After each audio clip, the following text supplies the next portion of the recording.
ও রব্বুল আলামিন 365 দিন তুমি আমাদের থেকে নিয়ে গেলে, নতুন 26 সাল আমি বরণ করতে যাচ্ছি। ও দয়ার মালিক, এই নতুন বছরের নতুন রাত্রিটা যেন আমি তোমার গোলামি, তোমার প্রশংসা, তোমার সালাতের মাধ্যমে কাটাইতে পারি। এটা হচ্ছে আজ মুসলিমের পরিচয়। কিন্তু মুসলমান কখনো ওই বিধর্মীদের সংস্কৃতি, তাদের আচার আচরণ কঠিন কালেও গ্রহণ করতে পারে না। আফসোস পরিতাপ নিয়ে বলতে হয়, যেই মুসলমানের পানকেন্দ্র আরব রাষ্ট্রগুলোকে বলা হয়, সবচাইতে আতশবাজি আর ডিজে পার্টি ওই আরব রাষ্ট্রগুলোতে হয়। চিল্লায় বলেন ঠিক না বেঠি? সুতরাং কারা কারা আছেন যে হুজুর 31st নাইট রাত 12টা বাজবে আর গোলা বারুদ ফুটিয়ে আমি উদযাপন করবো, একটু হাত তোলেন। ওই যে পোলাপেন কিছু হাত তুলছে, জুসকে সাথ হুশ রাখনা চাহে, এটা আমাদের সংস্কৃতি হতে পারে না।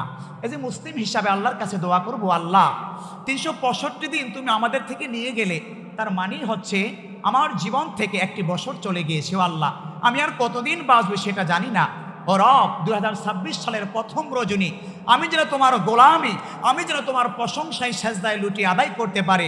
ও আল্লাহ, তুমি আমাকে এমন তৌফিক দান করো, তুমি আমাকে ওই সমস্ত বান্দাদের অন্তর্ভুক্ত করিও না যেটার মাধ্যমে, যেই কাজের মাধ্যমে নাফরমানি হয়, যেই কাজের মাধ্যমে তোমার অসন্তুষ্টি হয়, যেই কাজের মাধ্যমে তোমার নবী লানত বর্ষণ করেছেন। ও আল্লাহ, এমন আতশবাজি, এমন ডিজে পার্টি, এমন গান বাজনা যেটার মাধ্যমে মানুষ কষ্ট পায়, যেটার মাধ্যমে পশু পাখিরা কষ্ট পায়, যেই আওয়াজের মাধ্যমে হাজার হাজার পশু পাখি মৃত্যুবরণ করে, শুধু তাই নয়, বাংলাদেশের বিগত সময়ের পত্রিকাগুলোতে এসেছে এই আতশবাজির কারণে অনেক ছোট বাচ্চারা পর্যন্ত ইন্তেকাল করেছে। ও রব, আমার কারণে যদি কোনো মুসলমান কষ্ট পায়, আমার কারণে যদি আমার কোনো প্রতিবেশী কষ্ট পায়, রাসূলুল্লাহ বলেছেন আমার ঠিকানা হবে জাহান্নাম। সুতরাং এটা কখনো মুসলমানের পরিচয় হতে পারে না। এজন্য 31st নাইট নামক এই বেহায়া উদযাপন থেকে গোটা মুসলিম উম্মাহকে হেফাজত করুন। সকলে পড়ছি আমিন।